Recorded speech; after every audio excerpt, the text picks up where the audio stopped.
जिस खातून ने अपना सारा कुछ छोड़ के तुम्हारे साथ रहना शुरू कर दिया और आज वो सड़क पे फिरने पे मजबूर है, वजह ਮੈਨੂੰ ਵੀ ਉਹਨਾਂ ਨੇ ਘਰੋਂ ਕੱਢ ਦਿੱਤਾ, ਇਹਨਾਂ ਨੂੰ ਵੀ ਕੱਢ ਦਿੱਤਾ।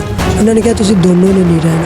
ਫਿਰ ਅੱਗੋਂ ਦੂਸਰੇ ਦਿਨ ਫਿਰ ਮੈਨੂੰ ਮਿਲ ਗਏ ਨੇ, ਇਹਨਾਂ ਨੂੰ ਮੈਂ ਲੱਭਿਆ ਫਿਰ ਮੈਨੂੰ ਮਿਲੇ ਨੇ। मिल गए ने मतलब कोई चीज़ सी जी गुम गई सी। झगड़े की वजह हुई थी, रात को मैं लेट आया, बोली गए मैं बर्दाश्त किया, चुप कीते। सुबह काम ते जान लगा फिर बोलन लग गया ने। वो तो मैं गलती हुई है मेरे को, मैं इन्होंने झंड मारती। बेबी जो बच्चे को साथ लेके अपनी माँ फिर रही है पेट के अंदर, गलियों में, बाज़ारों में, चौराहों में, क्या वो ये हरकत सारी ठीक हैं? तुम्हें लगता नहीं कि तुम्हारी इज्जत ऐसे बाज़ारों में फिर रही है? अस्सलाम वालेकुम नाज़रीन, AR ऑफिशियल से मैं हूँ आपका मेज़बान आमिर बशीर। मैंने कुछ रोज़ पहले एक स्टोरी की थी जिसमें एक क्रिश्चियन खातून ने इस्लाम कबूल किया। इस्लाम कबूल करने के बाद उसने अपने पहला खावन छोड़ा, अपने बच्चे छोड़े और अपनी नई ज़िंदगी इस्लाम कबूल करने के बाद गुजारना शुरू कर दी।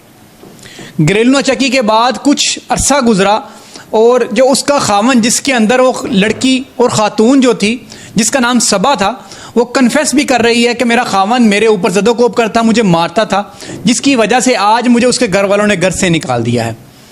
आज उसका खावन मेरे साथ मौजूद है।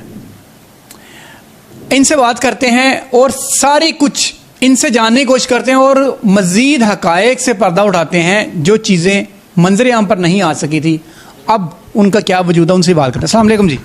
वालेकुम सलाम। क्या नाम है आपका? फरमान अली। फरमान, मुझे बताओ, एक ख़ातून अपना मज़हब छोड़ती है, अपने बच्चे छोड़ती है, अपना खामन छोड़ती है, अपने रिश्तेदार, अपने माँ बाप छोड़ती है, किसके लिए? मेरे लिए। तुम्हारे लिए? जी। तुम्हारे साथ शादी करती है वो? शादी की है। मुस्लिम हुई ना, इस्लाम कबूल किया हाँ, उसने? मुस्लिम हुई है, शादी की। उसने मज़हब अपना छोड़ा था ना? छोड़ा। मज़हब क्या था उसका? क्रिश्चियन थी। जी। शादी करने के बाद तुम्हारे साथ रहना शुरू हो गई। कितना अर्सा तुम्हारे साथ? तकरीबन 2 साल हो चुके। 2 साल तुम मतलब अच्छी ज़िंदगी गुजारते? हाँ, अच्छी गुजारते रहे। तो फिर क्या वजह बनी जिस खातून ने अपना सारा कुछ छोड़ के तुम्हारे साथ रहना शुरू कर दिया और आज वो सड़क पे फिरने पे मजबूर है, वजह? सर जी बस घरेलू मामलात, झगड़ा हो गया सी आपस में। उस वजह तो मैं चले गया सा घरों बाहर काम ते मैं लाई उस दिन नैट, झगड़ा करके चले गया, नैट लाई। घरदियां नहीं पता है वो किधर चला गया किधर नहीं चला गया। वापस आया, मैं पता किया है घर नहीं है। मैं कोशिश की इन्होंने मिलन दी, लेकिन ये मैनू उस वक्त नहीं मिले। उस बाद फिर मैनू दूसरे दिन मिले ने। अच्छा। अपने रानी चौक ठीक है। उधर मिले ने ते फिर इन्होंने मैं वापस अपने घर लैके गया। घरदियां ने मना करता, उन्होंने कहा नहीं रखना तेनू। मैनू भी उन्होंने घरों ਕੱਢ ਦਿੱਤਾ, ਇਹਨਾਂ ਨੂੰ ਵੀ ਕੱਢ ਦਿੱਤਾ। ਉਹਨਾਂ ਨੇ ਕਿਹਾ ਤੁਸੀਂ ਦੋਨੋਂ ਨੇ ਨਹੀਂ ਰਹਿਣਾ। ठीक है। ਮੇਰੇ ਘਰਦਿਆਂ ਨੇ ਕਿਹਾ ਅਗਰ ਤੂੰ ਇਹਨੂੰ ਰੱਖਣਾ ਹੈ ਨਾ ਤਾਂ ਫਿਰ ਸਾਨੂੰ ਛੱਡ ਦਿਓ। ਜ਼ਰੀ ਬਾਤ। ਮੈਂ ਕਿਹਾ ਨਹੀਂ, ਮੈਂ ਇਹਨੂੰ ਨਹੀਂ ਰੱਖਣਾ। ਮੈਂ ਇਹਨਾਂ ਦੇ ਨਾਲ ਇਹਨਾਂ ਲੈ ਕੇ ਆਪਣੇ ਕਜ਼ਨ ਦੇ ਘਰ ਚਲੇ ਗਿਆ। ठीक है। ਉਧਰ ਰਹਿੰਦੇ ਨੇ 2-3 ਦਿਨ। ਉਸ ਤੋਂ ਬਾਅਦ ਤੇ ਫਿਰ ਇਹ ਬੋਲਦੇ ਰਹੇ, ਗੱਲਾਂ ਕਰਦੇ ਰਹੇ। ਮੈਨੂੰ ਨਹੀਂ ਇਲਮ ਹੈਗਾ, ਮੈਂ ਸੋ ਗਿਆ। ਮੇਰੇ ਸੌਣ ਤੋਂ ਬਾਅਦ ਤੇ ਮੇਰੇ ਕਜ਼ਨ ਦੇ ਘਰੋਂ ਬਾਹਰ ਆ ਗਏ ਨੇ। अकेली बाहर आ गई? हाँ, अकेली। ਤੁਹਾਡਾ ਹੀ ਘਰ ਹੈ ਜਿਸ ਜਗ੍ਹਾ ਤੇ ਰਹਿੰਦੇ ਪਈ ਸੀ ਲੜਕੀ ਤੁਹਾਡੇ ਨਾਲ? ਸਬਾ ਨਾਮ ਹੈ ਉਹਨਾਂ ਦਾ? ਜੀ ਜੀ। ਕੱਢਿਆ ਕਿੰਨਾ ਸੀ ਘਰੋਂ? ਕੱਢਿਆ ਘਰਦਿਆਂ ਨੇ, ਮੈਨੂੰ ਨਹੀਂ ਪਤਾ ਕਿੰਨਾ ਨੇ ਕੱਢਿਆ। ਇਹਨਾਂ ਨੇ ਮੈਨੂੰ ਦੱਸਿਆ, ਕਹਿੰਦੇ ਤੇਰੇ ਘਰਦਿਆਂ ਨੇ ਕੱਢਿਆ, ਵਾਲਾ ਸਾਹਿਬ ਤੇ ਬਾਈ ਨੇ ਕੱਢਿਆ। ਤੇਰੇ ਆਪਣੇ ਵਾਲ ਸਾਹਿਬ ਬਾਈ ਨੂੰ ਪੁੱਛਿਆ? ਨਹੀਂ, ਮੈਂ ਨਹੀਂ ਪੁੱਛਿਆ। ਕਿਉਂ? ਜਦੋਂ ਉਹਨਾਂ ਵੱਲ ਮੈਂ ਗਿਆ ਹੀ ਨਹੀਂ ਦੁਬਾਰਾ, ਉਹਨਾਂ ਨੇ ਮੈਨੂੰ ਕੱਢ ਦਿੱਤਾ। ਉਹਨਾਂ ਨੇ ਕਿਹਾ ਤੂੰ ਨਹੀਂ ਆਣਾ ਸਾਡੇ। ਤੇਰੀ ਇੱਜ਼ਤ ਸਾਰੀ ਰਾਤ ਘਰੋਂ ਬਾਹਰ ਗੁਜ਼ਾਰਦੀ ਹੈ। ਇੱਜ਼ਤਦਾਰ ਸ਼ਖਸ ਵਾਸਤੇ ਉਹ ਚੀਜ਼ ਡੁੱਬ ਮਰਨ ਦਾ ਮਕਾਮ ਹੁੰਦਾ ਹੈ ਕਿ ਮੇਰੀ ਇੱਕ ਇੱਜ਼ਤ ਮੇਰੀ, ਜਿਹਨੂੰ ਮੈਂ ਜ਼ਮਾਨੇ ਦੇ ਸਾਹਮਣੇ ਵਿਆਹ ਕੇ ਲੈ ਕੇ ਆਇਆ ਵਾਂ, ਜਿਹਨੂੰ ਮੈਂ ਇੱਜ਼ਤ ਦਿੱਤੀ ਹੈ, ਉਹਦਾ ਮੈਂ ਮਜ਼ਹਬ ਚੇਂਜ ਕਰਵਾਇਆ, ਉਹਦੇ ਮੈਂ ਫੈਮਿਲੀ ਛਡਵਾਈ ਹੈ, ਉਹਦੇ ਰਿਸ਼ਤੇਦਾਰ ਛਡਵਾਏ ਨੇ, ਤੇ ਉਹਨੂੰ ਮੈਂ ਆਪਣੇ ਘਰ ਅਗਰ ਲੈਣ ਵਾਲ ਲੈ ਕੇ ਆਇਆ ਵਾਂ ਤੇ ਉਹਨੂੰ ਮੈਂ, ਮੇਰੀ ਫੈਮਿਲੀ ਅਗਰ ਬਾਹਰ ਸੁੱਟਣ ਡਈ ਹੈ, ਬਾਹਰ ਕੱਢਣ ਡਈ ਹੈ, ਦੁਦਕਾਰਨ ਡਈ ਹੈ, ਤੇ ਮੈਂ ਉਹਨਾਂ ਨੂੰ ਪੁੱਛਿਆ ਵੀ ਨਹੀਂ ਹੈਗਾ ਕਿ ਮੇਰੀ ਗੈਰ ਮੌਜੂਦਗੀ ਦੇ ਵਿੱਚ ਤੁਸੀਂ ਮੇਰੀ ਬੇਗਮ ਨੂੰ ਘਰੋਂ ਬਾਹਰ ਕਿਉਂ ਕੱਢ ਦਿੱਤਾ? ਨਹੀਂ, ਮੈਂ ਘਰ ਨਹੀਂ ਸੀ ਗਿਆ, ਮੈਂ ਨਹੀਂ ਉਹਨਾਂ ਨੂੰ ਪੁੱਛਿਆ। ਲੇਕਿਨ ਇਹ ਮੈਨੂੰ ਮਿਲੇ ਨੇ, ਰਾਣੀ ਚੌਕ ਮਿਲੇ ਨੇ। ਇਹਨਾਂ ਲੈ ਕੇ ਮੈਂ ਆਪਣੇ ਕਜ਼ਨ ਦੇ ਘਰ। ਰਾਣੀ ਚੌਕ ਇੱਕ ਰਾਤ ਗੁਜ਼ਰਨ ਤੋਂ ਬਾਅਦ ਮਿਲੇ ਨੇ? ਹਾਂ। ਤੁਸੀਂ ਪੁੱਛਿਆ ਇੱਕ ਰਾਤ ਕਿੱਥੇ ਗੁਜ਼ਾਰੀ ਹੈ ਤੂੰ? ਪੁੱਛਿਆ, ਇਹਨਾਂ ਨੇ ਦੱਸਿਆ, ਇਹਨਾਂ ਨੇ ਕਿਹਾ ਮੇਰੀ ਦੋਸਤ ਸੀਗੀ ਪਾਰਲਰ ਵਾਲੀ, ਉਹਨਾਂ ਨੂੰ ਮੈਂ ਵੀ ਜਾਣਨਾ। ਕਹਿੰਦੇ ਉੱਧਰ ਹੀ ਗਏ ਸੀ ਰਾਤ ਨੂੰ ਮੈਂ ਆਪਣੀ ਦੋਸਤ ਕੋਲ। ਮੈਂ ਕਿਹਾ ਚੱਲ ਕੋਈ ਗੱਲ ਨਹੀਂ। ਦੱਸਿਆ ਉਹਨਾਂ ਨੇ ਕਿ ਮੈਨੂੰ ਘਰੋਂ ਕਿੰਨੇ ਕੱਢਿਆ? ਹਾਂ ਦੱਸਿਆ। ਤੁਸੀਂ ਜਾ ਕੇ ਵੀ ਨਹੀਂ ਪੁੱਛਿਆ ਆਪਣੇ ਵਾਲਿदैन ਕੋਲੋਂ? ਨਹੀਂ ਮੈਂ ਨਹੀਂ ਪੁੱਛਿਆ, ਮੈਂ ਗਿਆ ਹੀ ਨਹੀਂ, ਘਰ ਹੀ ਨਹੀਂ ਗਿਆ। ਕਿੰਨੇ ਦਿਨ ਹੋ ਗਏ ਨੇ ਇਸ ਵਾਕਿਏ ਨੂੰ? ਇਹ ਤਕਰੀਬਨ ਚਾਂਦ ਰਾਤ ਦਾ। ਚਾਂਦ ਰਾਤ ਤਕਰੀਬਨ ਹੈ ਕੋਈ 2-3 ਹਫ਼ਤੇ ਦੇ ਰਾਉਂਡ ਬੋਟ ਹੋ ਗਏ। ਹਾਂ ਹੋ 20-21 ਦਿਨ। ਜੀ। 20-21 ਦਿਨ ਤੁਸੀਂ ਆਪਸ 'ਚ ਮੁਲਾਕਾਤ ਮਿਲਦੇ ਰਹੇ, ਮੁਲਾਕਾਤ ਕਰਦੇ ਰਹੇ? ਨਹੀਂ ਇਕੱਠੇ ਰਹਿੰਦੇ ਰਹੇ। ਅੱਛਾ। 20-21 दिन ਦੇ ਵਿੱਚ ਨਾ ਇੱਕ ਦਿਨ ਹੀ ऐसे लहदा रहे, उस तो बाद इकट्ठे रहते रहे।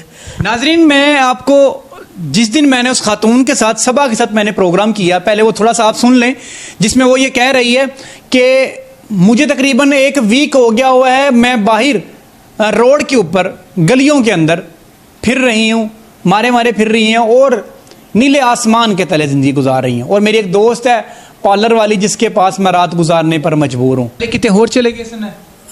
ਐ ਨਹੀਂ ਪਤਾ ਹੈ, ਉਧਰ ਬਾਜੀ ਕੋਲ ਹੀ ਰਹਿੰਦੇ ਰਹੇ ਨੇ, ਪਾਰਲਰ ਵਾਲੀ ਕੋਲ ਹੀ। ਹਾਂ। ਪੁੱਛਿਆ ਇਹਨਾਂ ਨੇ ਦੱਸਿਆ, ਫਿਰ ਵੀ ਮੈਨੂੰ ਇਹੋ ਹੀ ਦੱਸਿਆ ਮੈਂ ਆਪਣੀ ਬਾਜੀ ਪਾਰਲਰ ਵਾਲੀ ਕੋਲ ਸਾਂ। ਅੱਛਾ। ਉਧਰ ਹੀ ਰਹਿੰਦੇ ਰਹੇ ਨੇ। ਜਦੋਂ ਉਹਨਾਂ ਨੂੰ ਮਾਰ ਕੇ ਕੱਢਿਆ ਫਿਰ ਥਾਣੇ ਵੀ ਚਲੇ ਗਏ ਸਨ, ਥਾਣੇ ਜਾ ਕੇ ਉਹਨੇ ਐਪਲੀਕੇਸ਼ਨ ਵੀ ਦਿੱਤੀ? ਉਹ ਪਹਿਲੇ ਦੀ ਗੱਲ ਹੈ। ਉਦੋਂ ਮਾਫੀ ਤਲਾਫੀ ਕਰਨ ਤੋਂ ਬਾਅਦ ਇਹਨੂੰ ਵਾਪਸ ਕਰ ਦਿੱਤਾ ਸੀ ਘਰ? ਹਾਂ। ਫਿਰ ਉਸ ਤੋਂ ਬਾਅਦ ਠੀਕ ਰਹੇ ਸਨ ਘਰ ਵਾਲੇ? ਨਹੀਂ, ਉਹ ਘਰ ਵਾਲੇ ਇੱਕ ਤੋਂ ਦੂਸਰੇ ਦਿਨ ਸਮਝ ਲਓ ਲਹਿਦਾ ਹੋ ਗਏ। ਮਾਰਨ ਦੀ ਵਜ੍ਹਾ ਕੀ ਸੀ? ਘਰੋਂ ਕੱਢਣ ਦੀ ਵਜ੍ਹਾ ਕੀ ਸੀ? ਜ਼ਾਹਰੀ ਗੱਲ ਹੈ, ਦੂਸਰੇ ਦੀ ਬੇਟੀਆਂ ਤੁਸੀਂ ਆਪਣੇ ਘਰ ਲੈ ਕੇ ਆਂਦੇ ਜੇ, ਇਹ ਸਮਝ ਕੇ ਲੈ ਕੇ ਆਂਦੇ ਜੇ ਕਿ ਅਸੀਂ ਇਹਨੂੰ ਇੱਜ਼ਤ ਫਰਾਹਮ ਕਰਾਂਗੇ, ਅਸੀਂ ਇਹਨੂੰ ਮਕਾਨ ਫਰਾਹਮ ਕਰਾਂਗੇ, ਇਹਨੂੰ ਜਿਹੜੀ ਜ਼ਿੰਦਗੀ ਦੀ ਜ਼ਰੂਰੀ ਜ਼ਿੰਦਗੀ ਦੀ ਚੀਜ਼ਾਂ ਨੇ ਅਸੀਂ ਉਹਨੂੰ ਫਰਾਹਮ ਕਰਾਂਗੇ। ਤੁਸੀਂ ਉਹਨੂੰ ਪਹਿਲੇ ਦਿਨ ਹੀ ਅਗਰ ਐਕਸੈਪਟ ਨਹੀਂ ਕੀਤਾ ਉਹ ਤੇਰੇ ਵਾਲਿदैन ਨੇ, ਤੇ ਫਿਰ ਤੂੰ ਉਹਨੂੰ ਵਿਆਹ ਕੇ ਕਿਉਂ ਲੈ ਕੇ ਆਇਆ ਘਰ? ਸਰ ਜੀ ਦੇਖੋ ਨਾ, ਜਦੋਂ ਮੁਸਲਮਾਨ ਹੋ ਗਏ, ਮੇਰੀ ਵੀ ਮਜਬੂਰੀ, ਮੇਰੀ मजबूरी, बीवी मजबूरी होती है। मजबूरी नहीं होती, जब मुसलमान मैंने कर दिए, मेरे घर वाले कहते पहले उसने की, फिर उसके घर वालों ने की, तो मुझे घर से निकाल दिया। अब मुझे 4-5 दिन हो गए कि मैं घर से बाहर हूँ। वो तो ये बात कह रही है, आप कह रहे हो कि जी हम इकट्ठे रहते रहे। इकट्ठे रहते रहे। इधर कज़न मेरा उन्हें को पूछ लेना, ਉਹਦੇ ਕੋਲ ਚਲੇ ਜਾਂਦੇ, ਉਹਨੂੰ ਪੁੱਛ ਲੈਣਾ ਇਕੱਠੇ ਹੀ ਗਏ ਸੀ ਕਿ ਨਹੀਂ ਸੀਗੇ। ਜਦੋਂ ਮੇਰੇ ਕਜ਼ਨ ਦੇ ਘਰ ਰਹਿੰਦੇ ਰਹੇ ਨਾ, ਉਸ ਦਿਨ ਇਹ ਰਾਤ ਨੂੰ ਨਿਕਲੇ ਨੇ ਅਕੇਲੇ। ਮੈਂ ਸੋ ਗਿਆ, ਇਹ ਅਕੇਲੇ ਨਿਕਲੇ ਨੇ ਉਧਰੋਂ। ਮੈਨੂੰ ਨਹੀਂ ਪਤਾ ਕਿੱਧਰ ਗਏ ਨੇ। ਮੈਂ ਬਾਹਰ ਇਹਨਾਂ ਦਾ ਪਤਾ ਕਰਨ ਆਇਆ, ਮੈਨੂੰ ਇਹ ਨਹੀਂ ਮਿਲੇ। ਮੈਂ ਵਾਪਸ ਆਪਣੇ ਕਜ਼ਨ ਦੇ ਘਰ ਫਿਰ ਨਹੀਂ ਗਿਆ। ਮੈਂ ਕਿਹਾ ਜਦੋਂ ਮੇਰੇ ਘਰ ਦੇ ਨਹੀਂ ਗਏ, ਮੇਰਾ ਕੰਮ ਹੀ ਨਹੀਂ ਉਹਨਾਂ ਦੇ ਘਰ ਜਾਣਾ, ਮੈਂ ਨਹੀਂ ਗਿਆ। ਫਿਰ ਅੱਗੋਂ ਦੂਸਰੇ ਦਿਨ ਫਿਰ ਮੈਨੂੰ ਮਿਲ ਗਏ ਨੇ, ਇਹਨਾਂ ਨੂੰ ਮੈਂ ਲੱਭਿਆ, ਫਿਰ ਮੈਨੂੰ ਮਿਲੇ ਨੇ। ਮਿਲ ਗਏ ਨੇ ਮਤਲਬ ਕੋਈ ਚੀਜ਼ ਸੀ ਜਿਹੜੀ ਗੁੰਮ ਗਈ ਸੀ? ਬੀਵੀ ਏ, ਇੱਕ ਸ਼ਰੀਕੇ ਹਯਾਤ ਏ। ਇਹਨਾਂ ਦੇ ਪਿੱਛੇ ਜਾਂਦਾ ਰਿਹਾ, ਇਹਨਾਂ ਨੂੰ ਮਿਲਿਆ, ਫਿਰ ਇਹਨਾਂ ਨੂੰ ਮੈਂ ਆਪਣੇ ਕੋਲ ਲੈ ਆਂਦਾ। ਅੱਛਾ। ਉਹਨੇ ਇਹਦੇ ਨਾਲ ਤਾਂ ਵਿਆਹ ਨਾ ਕਰ, ਇਹਨੂੰ ਛੱਡ ਦੇ। ਮੈਂ ਕਿਉਂ ਛੱਡ ਦਿੰਦਾ? ਮੇਰੇ ਖਾਤਰ ਮੁਸਲਮਾਨ ਹੋ ਗਈ, ਮੈਂ ਉਹਨੂੰ ਨਿਕਾਹ ਕੀਤਾ। ਬਿਲਕੁਲ ਸਹੀ ਹੈ, ਬਿਲਕੁਲ ਸਹੀ ਹੈ। ਮੈਂ ਆਪਣੇ ਘਰ ਵਾਲਿਆਂ ਦੀ ਨਹੀਂ ਮੰਨੀ, ਮੈਂ ਨਿਕਾਹ ਕਰ ਲਿੱਤਾ ਸੀ। ਮੈਂ ਕਿਹਾ ਹੁਣ ਮੁਸਲਮਾਨ ਹੋ ਗਈ। ਠੀਕ ਹੈ। ਨਿਕਾਹ ਕਰਕੇ 2 ਸਾਲ ਰਹੇ, ਅਸੀਂ ਠੀਕ ਰਹੇ ਆਪਸ ਵਿੱਚ। 2 ਸਾਲ ਤੋਂ ਬਾਅਦ ਤੇ ਹੁਣ ਸਾਡਾ 1-2 ਦਫਾ ਝਗੜਾ ਹੋਇਆ। अच्छा। तो झगड़ा भी थोड़ा या ज़्यादा ही हो गया। झगड़े की वजह क्या थी? झगड़े की वजह यह हुई थी, रात को मैं लेट आया, ये बोली गए मैं बर्दाश्त किया, चुप कीते। सुबह काम ते जान लगा, फिर बोलन लग गया ने। वो तो मैं गलती हुई है मेरे को, मैं इन्होंने झंड मारती। अच्छा। नहीं, ये तो कोई गलती नहीं है। अगर मियाँ बीवी के दरमियान आपस में कोई नोकझोंक हो रही है, खामद उसको मतलब डांट रहा है, उसको मना कर रहा है किसी चीज़ के ऊपर, तो ये तो कोई मतलब बुरी बात नहीं है। लेकिन अगर आप उसको जानवरों की तरह मारना शुरू कर दें, और आपने उससे जब पहले मारा था आपने अपनी बीवी को, जो कि आपकी बीवी बता रही थी लास्ट इंटरव्यू के अंदर कि मैं प्रेग्नेंट थी उस दौरान, और मुझे जब मारा गया तो इतनी मेरी सीवियर कंडीशन हो गई थी कि मुझे हॉस्पिटल तक भी नहीं लेके जाया गया था, जिस वजह से जो मेरा बेटा था या बच्चा जो भी था वो मतलब ज़ाया हो गया था। इसमें क्या सच्चाई है? नहीं, बच्चा ज़ाया नहीं होया, साडा अल्लाह ने दिता ही है पहला बच्चा, तो माशाल्लाह इन्हां दा हैगा, ते पहले ज़ाया नहीं होया कोई भी बच्चा। वो आपके पास है बच्चा? नहीं, होने वाला है। अच्छा, होने वाला है। हाँ। इससे पहले मतलब आप कह रहे हैं कि हमारा मारने वाली जो बात मेरी बीवी ने कही थी वो मतलब गलत थी? वो गलत है। अच्छा, तो अभी ठीक है? अभी मतलब जो आपका बेबी होने वाला है, जिनको वो साथ लेके मतलब गलियों में भटक रही हैं, क्या ये ठीक है?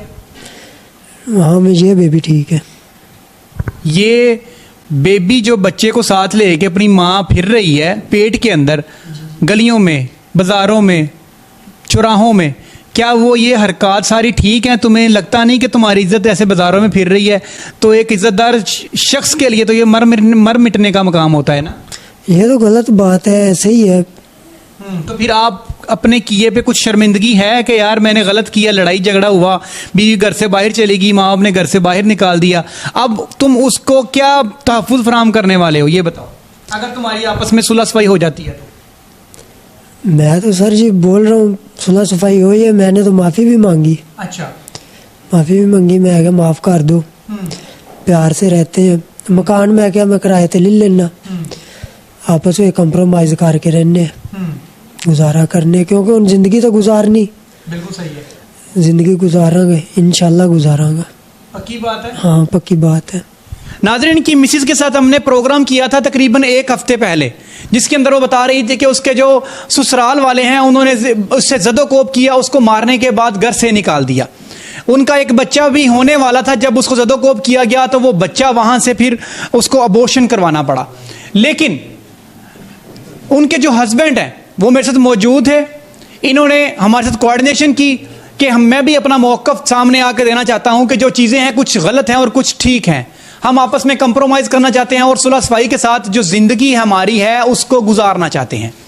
इनका एक बकौल इनके और इनकी मिसिस के भी कि इनका एक जो बच्चा है वो भी होने वाला है, और मैं चाहता हूँ कि अपने बच्चों को एक अच्छी ज़िंदगी दूँ। सुलह सफाई की है, तौबा भी की है, बीवी से माफ़ी भी मांगी है कि अब मैं अच्छे तरीके के साथ ज़िंदगी गुजारूंगा। लेकिन क्वेश्चन सिर्फ ये पैदा होता है कि हर बार ही क्या मीडिया सामने आएगा और घरेलू नचाकी को ख़त्म करने के लिए अपना रोल अदा करेगा, या घर के जो बड़े हैं जिनका मेन काम होता है अपने बच्चों को साथ लेकर चलना, ये उनकी जिम्मेदारी है। ये फैसला आप लोगों ने करना है। इनकी जो मिसिज हैं, हम कोशिश कर रहे हैं कि वो भी हमारे सामने आ जाए और दोनों को, मियाँ बीवी को सामने बिठा के बातचीत हो और आपस में मुज़ाकरात के साथ एक नई ज़िंदगी की तरफ इन्हें गामज़न किया जा सके। इसी के साथ अपने मेज़बान आमिर गज़ दें हमारे इस प्रोग्राम को जो आज हमने किया, इनकी बीवी के साथ भी और आज इनके साथ भी, कमेंट सेक्शन में इसको ज़रूर आपने शेयर करना और हमारी टीम ने जो एफर्ट की है उसको अप्रिशिएट ज़रूर कीजिएगा। तब तक के लिए अल्लाह हाफिज़।